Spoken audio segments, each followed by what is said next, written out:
नमस्कार। आज हम सभी कक्षा 8 विषय हिंदी व्याकरण पाठ संख्या 2 लिंग पढ़ रहे हैं। हमने इसमें पढ़ लिया था कि हम लिंग किसे कहते हैं, मुख्यतः लिंग हिंदी भाषा में कितने प्रकार के होते हैं। उसके बाद में हमने अकारांत पुल्लिंग शब्द पढ़े, अकारांत स्त्रीलिंग शब्द पढ़े, इकारांत पढ़े, उकारांत पढ़ लिए थे हमने। अब आज हम लिंग निर्धारण के कुछ उदाहरण देखेंगे। लिंग निर्धारण के कुछ उदाहरण देखेंगे आज हम सभी। सबसे पहले पुल्लिंग शब्द है। पुल्लिंग शब्द में अनाजों के नाम, जो अनाजों के नाम होते हैं वो हमेशा पुल्लिंग में ही रहते हैं, पुल्लिंग शब्दों में रहते हैं अनाजों के नाम। जैसे गेहूँ, जौ, चना, बाजरा, चावल, अनाजों के नाम प्रायः पुल्लिंग होते हैं। जो अनाजों के नाम होते हैं वो प्राय पुल्लिंग में ही होते हैं। वृक्षों के नाम, वृक्षों के नाम में जैसे आम, अमरूद, खेजड़ी, नीम, पीपल, बरगद, जामुन, चंदन, शाल, सागौन, देवदार आदि वृक्षों के नाम प्राय पुल्लिंग होते हैं। पर्वतों के नाम, पर्वतों के नाम में हिमालय, अरावली, माउंट आबू, नीलगिरी, विंध्याचल आदि पुल्लिंग होते हैं। विभिन्न धातुएं एवं रत्न, विभिन्न धातुएं एवं रत्न जैसे सोना, तांबा, पीतल, जस्ता, हीरा, पन्ना आदि पुल्लिंग होते हैं। द्रव पदार्थ, दूध, घी, शहद, तेल, पानी, रस, शरबत आदि पुल्लिंग होते हैं। ग्रहों एवं महीनों के नाम, ग्रहों एवं महीनों के नाम में देखेंगे हम जैसे सूर्य, चंद्र, शनि, बुध, बृहस्पति, शुक्र, मंगल, राहु, केतु, चैत, बैसाख, जेठ, आषाढ़, सावन, भादो, क्लावर, आश्विन, कार्तिक, अगहन, पूस, माघ, फाल्गुन आदि पुल्लिंग होते हैं। आदि क्या होते हैं? पुल्लिंग होते हैं। इसके बाद में हम स्त्रीलिंग शब्द देखेंगे। स्त्रीलिंग शब्द में तिथियों एवं नक्षत्रों के नाम प्रायः स्त्रीलिंग होते हैं। तिथियों एवं नक्षत्रों के जो नाम होते हैं वो किस में होते हैं? स्त्रीलिंग में होते हैं। जैसे प्रथमा, द्वितीया, तृतीया, चतुर्थी, पंचमी, षष्ठी, सप्तमी, अष्टमी, नवमी, दशमी, एकादशी, द्वादशी, त्रयोदशी, चतुर्दशी, पूर्णिमा, अमावस्या, अश्विनी, रोहिणी, भरिणी, मृगशिरा आदि। ये सभी क्या है? ये स्त्रीलिंग शब्द है, ये स्त्रीलिंग में आते हैं। तिथियों और नक्षत्रों के जो नाम है वह स्त्रीलिंग में आते हैं। आगे देखिए, नदियों व झीलों के नाम प्राय स्त्रीलिंग होते हैं। नदियों व झीलों के नाम प्रायः क्या होते हैं? स्त्रीलिंग में ही आते हैं। जैसे गंगा, यमुना, घाघरा, गंडक, रावी, ताप्ती, नर्मदा, सतलज, व्यास, चिनाब, झेलम, कृष्णा, कावेरी, गोदावरी, चंबल, सांभर झील, पुष्कर झील आदि। अपवाद में जैसे सोन, ब्रह्मपुत्र, सिंधु नद आदि। अतः पुल्लिंग है। ये क्या है? ये पुल्लिंग है। भाषाओं के नाम प्रायः स्त्रीलिंग होते हैं। भाषाओं के जो नाम है वो प्रायः स्त्रीलिंग होते हैं। जैसे हिंदी, अंग्रेजी, रूसी, जापानी, चीनी, पुर्तगाली, हिब्रू, राजस्थानी, मराठी, तमिल, तेलुगु, मलयालम, कन्नड़, मैथिली, भोजपुरी, मगही, गुजराती, अवधी, ब्रज, पंजाबी, संस्कृत, सिंधी, बंगला, उड़िया, उर्दू, अरबी, फ़ारसी आदि जो भाषाओं के नाम हैं वो किस में आते हैं? स्त्रीलिंग में आते हैं। अब हम इसके अभ्यास प्रश्नों को देखेंगे। देखिए सभी हमने पाठ संख्या 1 पढ़ लिए हैं, उसके अभ्यास प्रश्न भी मैंने क्रम से बता दिए हैं, उनके साथ ही उन सभी प्रश्नों के उत्तर भी दिए गए हैं। तो सबसे पहले आप सभी को पाठ नंबर 1 के सभी प्रश्न उत्तर को क्रम से हल करना है और उसके बाद में ही पाठ संख्या 2 का करना है। पहले जब पाठ संख्या 1 का हो जाए तो उसके बाद में ही पाठ संख्या 2 शुरू करना है। पहले पाठ संख्या 2 शुरू नहीं करना है, पहले पाठ संख्या 1 ही शुरू करना है। विकल्पात्मक प्रश्न, विदुषी का पुल्लिंग बताना है। विदुषी जो शब्द होता है उसका पुल्लिंग क्या होगा? विदुषी का पुल्लिंग जैसे ए में हमें दे दिया ज्ञानी, ब में दे दिया विद्वान, स में दे दिया मेधावी और द में दे दिया मूर्ख। तो अपने देखिए नीचे ही उत्तर दिए गए हैं, अपने 1 नंबर में ब सही होगा। क्या होगा? ब सही होगा। तो इसमें आ जाएगा, क्या आ जाएगा? विद्वान आ जाएगा। इसी प्रकार लड़का में लिंग है। लड़का में कौन सी लिंग है हमें ये बताना है। लड़का में जैसे स्त्रीलिंग है, पुल्लिंग है, उभयलिंग है या फिर नपुंसक लिंग है। तो कौन सी लिंग है वो हमें बताना है। तो दूसरे में देख सकते हैं हम, दूसरे में ब सही है। तो ब में क्या है? पुल्लिंग है। क्या है? ब में पुल्लिंग है। इसी प्रकार प्रश्न संख्या 3, कृष्णा में लिंग है। कृष्णा में कौन सी लिंग है वो हमें बताना है। ए में स्त्रीलिंग है, ब में उभयलिंग है, स में पुल्लिंग है, द में कोई नहीं है। तो अपने तीसरे में ए सही होगा। 3 नंबर में अपने क्या सही है? ए सही है। तो कृष्णा में क्या सही है? स्त्रीलिंग आएगा। क्या आएगा? स्त्रीलिंग आएगा।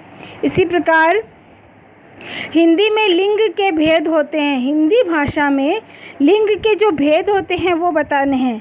ए में अपने 2 है, ब में 3 है, स में 4 है और द में 5 है। तो अपने प्रश्न संख्या 4 में अपने ऐसे ही होगा। तो इसमें हिंदी भाषा में लिंग 2 ही प्रकार के होते हैं, स्त्रीलिंग और पुल्लिंग। स्त्रीलिंग और कौन सा होता है? पुल्लिंग होता है।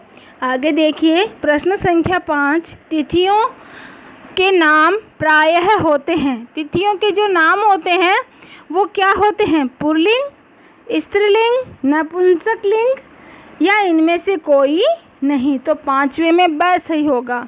5 नंबर में क्या सही होगा? ब सही होगा। तो इसमें क्या आएगा? अपने स्त्रीलिंग आएगा। क्या आएगा? स्त्रीलिंग आएगा। रिक्त स्थानों की पूर्ति करना है हमें।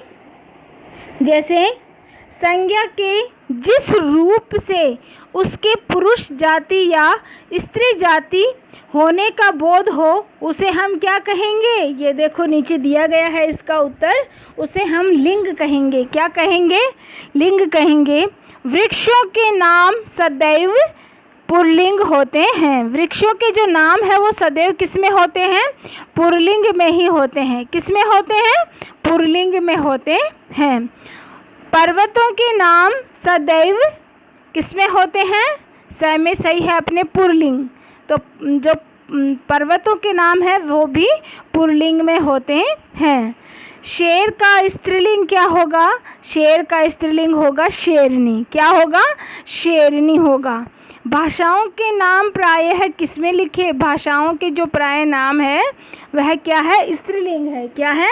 स्त्रीलिंग है। तो इस प्रकार आपके जो उत्तर है वो नीचे दिए गए हैं, तो आपको क्रम से देख के इनके उत्तर लिखने हैं। आगे देखिए सुमेलन। सुमेलन करना है, आपस में मिलान करना है। स्तंभ क का स्तंभ ख से उचित मिलान कीजिए। हमें मिलान करना है। अब चूहा है, चूहे में क्या आएगा, पहले में ग आएगा, चूहिया हो जाएगा इसका। चूहा पुल्लिंग है, इसका स्त्रीलिंग क्या हो जाएगा, चूहिया हो जाएगा। क्या हो जाएगा, चूहिया हो जाएगा। इसी प्रकार ब्राह्मण है तो ब्राह्मण का क्या हो जाएगा, ब्राह्मणी। क्या हो जाएगा, ब्राह्मणी। क्या हो जाएगा, ब्राह्मणी हो जाएगा। ठाकुर का ठकुरानी। क्या हो जाएगा, ठकुरानी। और जेठ का क्या हो जाएगा, जेठानी। क्या हो जाएगा, जेठानी हो जाएगा। लघुतरात्मक एवं निबंधात्मक प्रश्न। अब देखिए प्रश्न आ गए हैं आपके कि निम्नलिखित पुल्लिंग शब्दों के सामने उनके स्त्रीलिंग लिखिए। जो पुल्लिंग शब्द दिए गए हैं उनके सामने आपको स्त्रीलिंग लिखना है। तो इसका उत्तर आपको साथ ही दिया गया है। देखिए जैसे शिष्या का शिष्य का शिष्या हो जाएगा, पिता का माता, नर का नारी, पाठक का पाठिका हो जाएगा, अध्यापक का क्या हो जाएगा, अध्यापिका हो जाएगा। उत्तर साथ ही दिया गया है तो आपको करने में भी आसानी रहेगी, आप आराम से कर सकते हैं। एक प्रश्न खत्म होने के बाद में आपको लाइन भी छोड़नी है, सुंदर राइटिंग में काम करना है आप सभी को। और अब प्रश्न संख्या 2 देखिए सभी। निम्न स्त्रीलिंग शब्दों के सामने उनके पुल्लिंग शब्द लिखिए।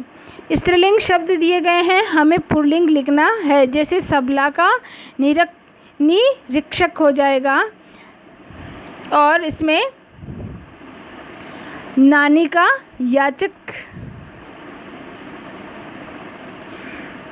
याचक हो जाएगा, साम्राज्ञी का भाग्यशाली हो जाएगा, सास का श्री। निम्नलिखित स्त्रीलिंग शब्दों के सामने उनके लिंग शब्द लिखने हैं। उनके सामने हमें लिंग शब्द लिखने हैं। तो इसमें उत्तर आपके साथ ही दिया गया है। पहले में जैसे शबला है तो शबला का इसमें निरीक्षक का दिया गया है, और नानी का याचक दे दिया है, इसमें साम्राज्ञी का भाग्यशाली दे दिया है, सास का श्री दे दिया है, लेखिका का रूपवान दे दिया है। ये देखो पुल्लिंग शब्द नहीं है, ये गलत छप चुका है। जैसे अब जो नानी है वो हम सभी जानते हैं कि ये नानी जो है वो स्त्रीलिंग है, तो इसका पुल्लिंग तो नाना ही होगा।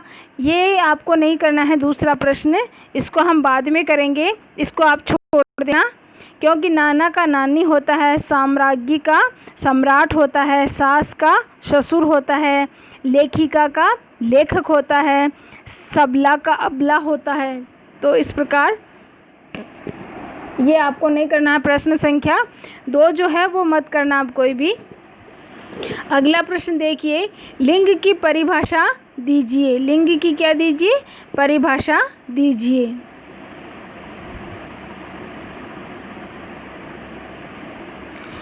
संज्ञा के जिस रूप से पुरुष या स्त्री जाति का बोध हो उसे लिंग कहते हैं। ये हम सभी जानते हैं। संज्ञा के जिस रूप से हमें स्त्री या पुरुष जाति का बोध होता है वही लिंग कहलाते हैं।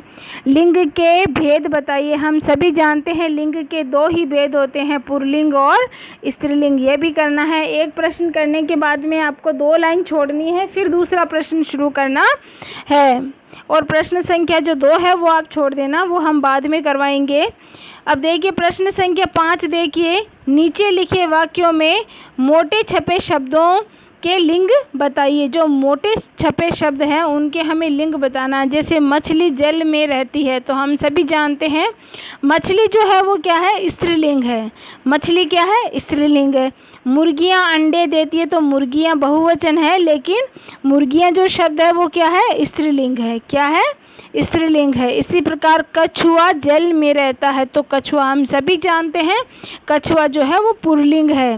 हिमालय सबसे ऊंचा पर्वत है। हिमालय सबसे ऊंचा पर्वत है, तो हम सभी जानते हैं हिमालय क्या है, पुल्लिंग है। क्या है, हिमालय पुल्लिंग है। चंबल कोटा के पास बहती है। चंबल कोटा के पास बहती है। हम सभी जानते हैं नदियों के नाम प्राय स्त्रीलिंग में ही होते हैं। प्रश्न संख्या 6 देखिए, नदियों और झीलों के नाम प्रायः किस लिंग में लिखे जाते हैं? उदाहरण सहित हमें बताना है कि नदियों और झीलों के नाम प्राय किस लिंग में लिखे जाते हैं और उन्हें उदाहरण सहित हमें बताना है। तो नदियों के नाम, जो नदियों और झीलों के जो नाम होते हैं प्राय, वो स्त्रीलिंग में लिखे जाते हैं। हम सभी जानते हैं नदियों के नाम और ये जो झीलों के जो नाम होते हैं वो किस में लिखे जाते हैं? स्त्रीलिंग में लिखे जाते हैं। जैसे कि इसमें गंभीर, बाणगंगा, रूपारेला और डल झील, नक्की झील, सांभर झील आदि। पिछोला झील, लूनी, पार्वती आदि। तो इस प्रकार इसके उदाहरण दिए गए हैं। प्रश्न संख्या 7 देखिए, सभी पर्वतों के नाम किस लिंग में लिखे जाते हैं? उदाहरण सहित बताने हैं। पर्वतों के जो नाम है वो किस लिंग में लिखे जाते हैं? हम सभी जानते हैं कि सदैव पुल्लिंग में ही लिखे जाते हैं। पर्वतों के जो नाम होते हैं किस में लिखे जाते हैं? पुल्लिंग में ही लिखे जाते हैं। जैसे इसमें उदाहरण भी है, जैसे काला, अरावली, मांडौली, रसिया, आबू, हिमालय, आल्प्स आदि। ग्रहों के नाम किस लिंग में लिखे जाते हैं? ग्रहों के नाम किस लिंग में लिखे जाते हैं? ग्रहों के नाम सदैव पुल्लिंग में लिखे जाते हैं। हम सभी जानते हैं कि ग्रहों के नाम सदैव पुल्लिंग में लिखे जाते हैं। किस में लिखे जाते हैं?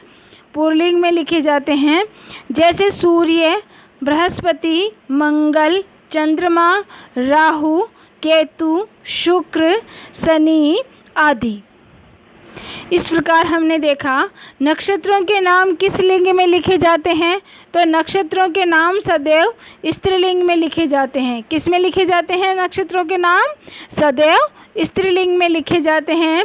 जैसे चित्रा, विशाखा, ज्येष्ठा, पूर्वाषाढ़ा, उत्तराषाढ़ा, रोहिणी आदि। इस प्रकार वृक्षों के नाम सदैव किस लिंग में लिखे जाते हैं? वृक्षों के नाम सदैव किस में लिखे जाते हैं? हम सभी जानते हैं वृक्षों के जो नाम है सदैव किस में लिखे जाते हैं?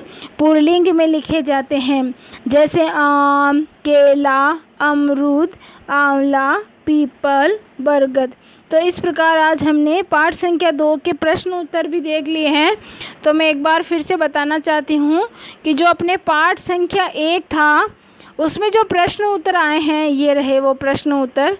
तो सबसे पहले आपको पाठ संख्या 1 के प्रश्न उत्तर करने हैं, यहाँ से करने हैं आपको।